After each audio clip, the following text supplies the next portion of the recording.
Hello दोस्तों, नमस्कार, आदाब। कैसे हैं आप सब? उम्मीद करती हूँ कि आप सब अच्छे ही होंगे। आपका एक बार फिर से शिक्षा दीक्षा में बहुत बहुत स्वागत है। आज मैं आपके लिए मिशन प्रेरणा, मिशन तालिका और प्रेरणा सूची के कुछ क्वेश्चन लेकर आई हूँ जो बहुत ही महत्वपूर्ण है। तो प्लीज़ वीडियो को एंड तक देखना, स्किप बिल्कुल भी नहीं करना। और अगर अभी तक आप चैनल पर नए हैं तो चैनल को सब्सक्राइब कर लें और बेल आइकन को दबाना ना भूलें, जिससे आने वाली हर नई वीडियो आपके पास सबसे पहले पहुंच जाए। तो चलिए चलते हैं हम अपने क्वेश्चन की तरफ। चलो पहला क्वेश्चन देखते हैं हम। मिशन प्रेरणा की शुरुआत कब की गई थी? तो इसकी शुरुआत 4 सितंबर 2019 को इसकी घोषणा हुई थी और 5 सितंबर 2019 को लागू कर दिया गया था। अगला क्वेश्चन, मिशन प्रेरणा क्या है? तो मिशन प्रेरणा उत्तर प्रदेश सरकार का एक महत्वपूर्ण कार्यक्रम है जिसके माध्यम से बेसिक शिक्षा विभाग के अंतर्गत 16 लाख स्कूलों में शिक्षा की गुणवत्ता में सुधार लाने का प्रयास है और इसका प्रारंभ बुनियादी शिक्षण कौशल पर विशेष बल देने के लिए किया गया है। अगला क्वेश्चन देखते हैं। प्रश्न, मिशन प्रेरणा का उद्देश्य क्या है? तो इसका आंसर है, मिशन प्रेरणा का मुख्य लक्ष्य है कि बच्चों को बुनियादी शिक्षा पर बल देते हुए शिक्षा को आगे बढ़ाने का काम करें। मिशन प्रेरणा का जो स्लोगन है वो क्या है? इसका उत्तर है, उत्तर प्रदेश प्रेरक प्रदेश। अगला क्वेश्चन, मिशन प्रेरणा किस शिक्षा पर केंद्रित है? बुनियादी शिक्षा पर केंद्रित है। अगला क्वेश्चन, प्रेरणा लक्ष्य को कब तक हासिल करना है?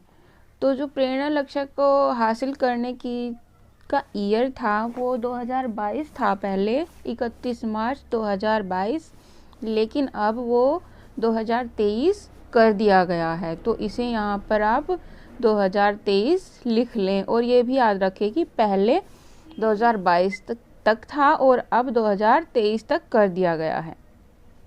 अगला क्वेश्चन, प्रेरणा लक्ष्य किन विषयों के लिए है? प्रेरणा लक्ष्य जो है भाषा और गणित के लिए है। आप ट्रेनिंग भी कर रहे होंगे, कुछ शिक्षकों की हो गई होगी और कुछ की बाकी होगी। हमारी तो हो गई है, तो वो ज़्यादा जो ध्यान दिया जा रहा है वो केवल गणित और भाषा पर ही दिया जा रहा है। प्रेरणा लक्ष्य क्या है? न्यूनतम दक्षताएं हैं जो किसी कक्षा के प्रत्येक बच्चे को आनी चाहिए। मतलब कक्षा के अंदर, मान लिया कक्षा 2 का बच्चा है तो कितना पाठ्यक्रम उस बच्चे पर आना चाहिए, कितना वो सीखना चाहिए। सिर्फ इसके अंदर ये है कि वो जिस कक्षा का बच्चा है उसके लेवल की जो शिक्षा है उस पर उसे आनी चाहिए। अगला क्वेश्चन, प्रेरणा सूची क्या है?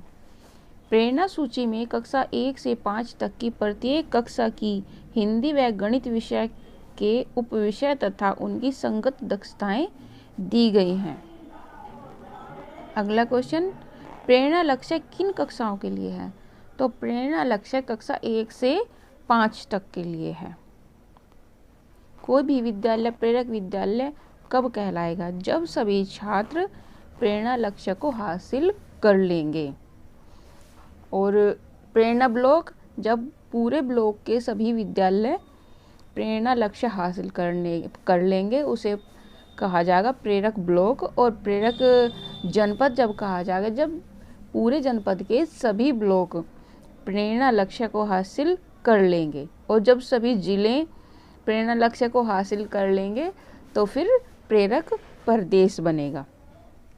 अगला क्वेश्चन देखते हैं। प्रेरणा सूची में कक्षा 1, 2, 3 के लिए कितने लर्निंग आउटकम यानी कि दक्षताएं दिए गए हैं? तो इसमें 14 दक्षताएं दी गई हैं। अगला क्वेश्चन, प्रेरणा सूची में कक्षा 4 और 5 के लिए कितने लर्निंग आउटकम दिए गए हैं? 16। इसमें 16 यानी कि लर्निंग आउटकम या दक्षताएं 16 दी गई हैं। अगला क्वेश्चन, प्रेरणा तालिका शिक्षकों द्वारा प्रत्येक कितने माह बाद भरी जाएगी? तो 3 माह बाद भरी जाएगी। अगला क्वेश्चन, स्वतंत्र संस्था द्वारा प्रेरक ब्लॉक हेतु ब्लॉक के कितने स्कूलों का चयन किया जाएगा? तो इसमें 20 स्कूलों का चयन किया जाएगा। अगला क्वेश्चन, आरंभिक स्तर पर भाषा सीखने का क्रम क्या है? शुभोपली यानी कि सुनना, बोलना, पढ़ना और लिखना।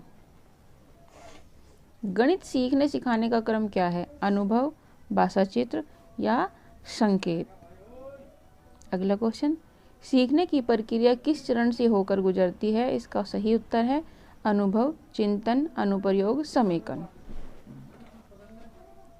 अगला क्वेश्चन, सदर ब्लॉक को कब तक प्रेरक ब्लॉक बनाने का लक्ष्य है? तो सदर ब्लॉक को 31 अक्टूबर 2021 तक। शिक्षक मॉड्यूल कौन कौन से हैं?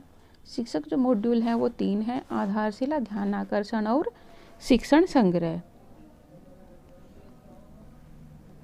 अगला क्वेश्चन, शिक्षकों के हस्त पुस्तिकाओं के नाम क्या है? तो हस्त पुस्तिकाएं भी हमारी यही हैं, आधारशिला, ध्यान आकर्षण और शिक्षण संग्रह। समावेशी कक्षा में कौन कौन से बच्चे शामिल हो सकते हैं? तो समावेशी कक्षा में सभी प्रकार के बच्चे शामिल हो सकते हैं, दिव्यांग, सामान्य एवं विशेष आवश्यकता वाले बच्चे। अगला क्वेश्चन, आधारशिला क्या है? यह प्रथम मॉड्यूल है। इसके अंतर्गत कक्षा 1 से 3 तक के कक्षा के बच्चों की पढ़ाई की नींव मजबूत करने के लिए यह मॉड्यूल विकसित किया गया है। इसमें बताया गया है कि इन कक्षाओं से संबंधित लर्निंग आउटकम बच्चे के सीखने व समझने के लिए कक्षावार निर्धारित लक्ष्य को हासिल करने के लिए शिक्षक कौन सी गतिविधि प्रयोग करें। इसमें गणित और भाषा पर जोर दिया गया है। इसमें 6 भाग हैं। अगला क्वेश्चन, ध्यान आकर्षण क्या है? यह दूसरा मॉड्यूल है। कक्षा 1 से 8 तक के बच्चों को रेमेडियल टीचिंग के लिए तैयार कराया गया है, जिसे ध्यान आकर्षण नाम दिया गया है। रेमेडियल टीचिंग उन बच्चों के लिए होता है जो बच्चे अपनी कक्षा में अन्य बच्चों से पढ़ाई में पीछे होते हैं। इसमें 17 प्रकार की तकनीकी डिजाइन की गई है। इसके 3 चरण हैं। ध्यान आकर्षण तकनीकी कौन कौन सी है? तो इसमें number 1 group work, peer learning, सहपाठियों के साथ सीखना, प्रोजेक्ट वर्क यानी कि इत्यादि कई तकनीकी है। अगला क्वेश्चन, लर्निंग आउटकम क्या है? लर्निंग आउटकम अधिगम संबंधी परिणाम से आशय उन परिणामों, दक्षताओं से हैं जो किसी कक्षा में अध्ययनरत विद्यार्थियों को उनके निर्धारित पाठ्यक्रम के अनुरूप दक्षताओं के प्राप्त करने पर परिलक्षित होते हैं। शिक्षण संग्रह क्या है? शिक्षण संग्रह एक ऐसा पिटारा जिसके अंतर्गत लर्निंग आउटकम हासिल करने से लेकर lesson plan, teaching plan, time table इत्यादि होता है। ध्यान आकर्षण के लिए प्रतिदिन कितना समय निर्धारित है? तो इसमें प्रतिदिन 40 मिनट निर्धारित है। शिक्षक डायरी एवं शिक्षक योजना का उल्लेख किस मॉड्यूल में किया गया है? तो इसमें शिक्षण संग्रह मॉड्यूल में इसका उल्लेख किया गया है। अगला क्वेश्चन, मिशन प्रेरणा के अंतर्गत किस प्रकार की निगरानी व्यवस्था होगी? एकीकृत ऑनलाइन निगरानी व्यवस्था। अगला क्वेश्चन, प्रेरणा सूची और प्रेरणा तालिका किसे कहते हैं? प्रेरणा सूची को समझ लीजिए। कक्षा 1 से 5 तक की प्रत्येक कक्षा के हिंदी व गणित विषयों की उप विषय तथा उनकी संगत दक्षताएं दी गई हैं। और मिशन प्रेरणा प्रेरणा तालिका जो है, प्रेरणा तालिका में उपविषय तथा उनकी संगत दक्षताओं के साथ बच्चों के नाम भी लिखे जाते हैं। अगला क्वेश्चन देख लीजिए, परिषदीय विद्यालयों में अब कितनी पंजिकाएं होंगी? तो परिषदीय विद्यालयों में अब केवल 14 पंजिकाएं होंगी। ध्यानाकर्षण शिविर का आयोजन कब किया जाना है? तो ध्यानाकर्षण शिविर का जो आयोजन है वो अप्रैल और जुलाई के मध्यावधि में किया जाना है।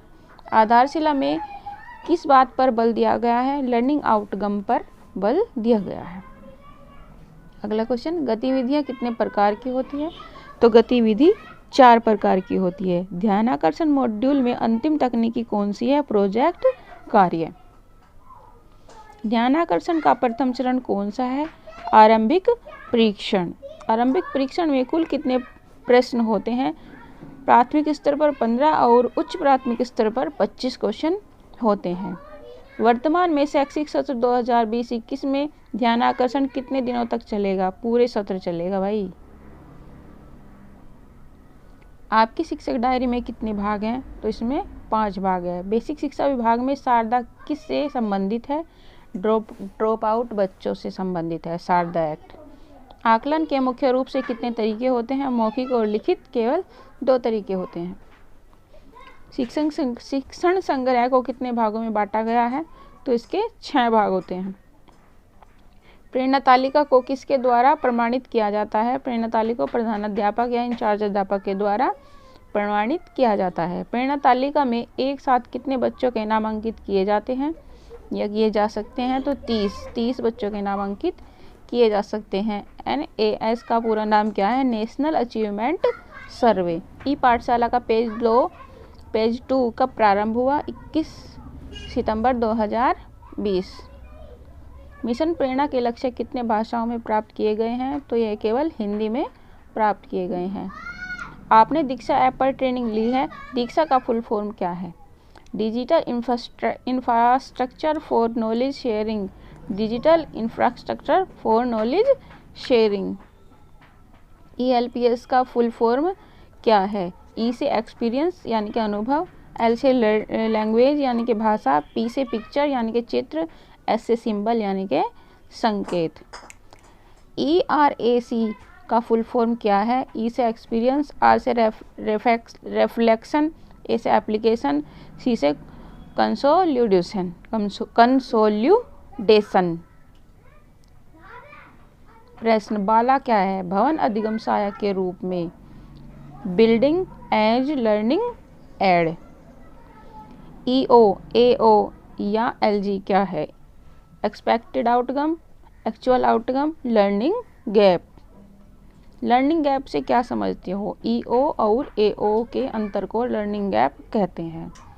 LSRW का पूरा नाम क्या है? Listening, speaking, reading and writing. E Pathshala क्या है? यह पाठशाला का डिजिटल प्लेटफॉर्म है। इसमें हम बुक्स और स्टडी मटेरियल को इंटरनेट पर पढ़ सकते हैं और उन्हें ऑफलाइन डाउनलोड भी कर सकते हैं। ई पाठशाला किन किन माध्यमों से संचालित की जा सकती है? व्हाट्सएप के माध्यम से, दीक्षा ऐप, वेबसाइट, आकाशवाणी के माध्यम से, टेलीविज़न के माध्यम से 9 बजे से 1 बजे तक। निष्ठा प्रशिक्षण में कितने मॉड्यूल हैं? तो इसमें 18 मॉड्यूल हैं जिनकी हमने ट्रेनिंग ली है। प्रत्येक संकुल शिक्षक को माह में एक बैठक का आयोजन कहाँ करना है? अपने विद्यालय में। निष्ठा का फुल फॉर्म क्या है? National initiative for school heads and teachers holistic advancement. पाठ योजना किसे कहते हैं? पाठ योजना पूरे परिवार के पूरे पाठ के लिए बनाई जाती है। पाठ योजना का निर्माण निश्चित उद्देश्यों को प्राप्त करने के लिए किया जाता है। शिक्षण योजना किसे कहते हैं? वो तो पाठ योजना हो गई और ये है शिक्षण योजना। प्रत्येक शिक्षक कक्षा में जाने से पूर्व शिक्षण की कुछ न कुछ अपने मन में मस्तिष्क में योजना बनाता है, भले ही उस योजना को निर्धारित प्रारूप प्रतिबद्ध न किया हो। जब हम कक्षा में सीखने सिखाने की योजना को निर्धारित प्रारूप पर प्रतिबद्ध कर लेते हैं, उसे ही शिक्षण योजना का या टीचिंग प्लान कहा जाता है। एक अध्यापक का सफरनामा के लेखक कौन है? रामजी दुबे। शिक्षण संग्रह में ये दिया गया है। तो हमारे ये बहुत ही महत्वपूर्ण क्वेश्चन थे। इन सभी को आप ज़रूर तैयार कर लें, अपनी एक कॉपी पर लिख लें, नोटबुक बना लें। और अगर आपको वीडियो अच्छी लगी हो तो प्लीज़ वीडियो को सब्सक्राइब करें, बेल आइकन दबाएं, जिससे आने वाले हर नए वीडियो आपके पास सबसे पहले मिल जाए। तो मिलती हूँ नेक्स्ट वीडियो में, तब तक के लिए दीजिए इजाज़त। नमस्कार।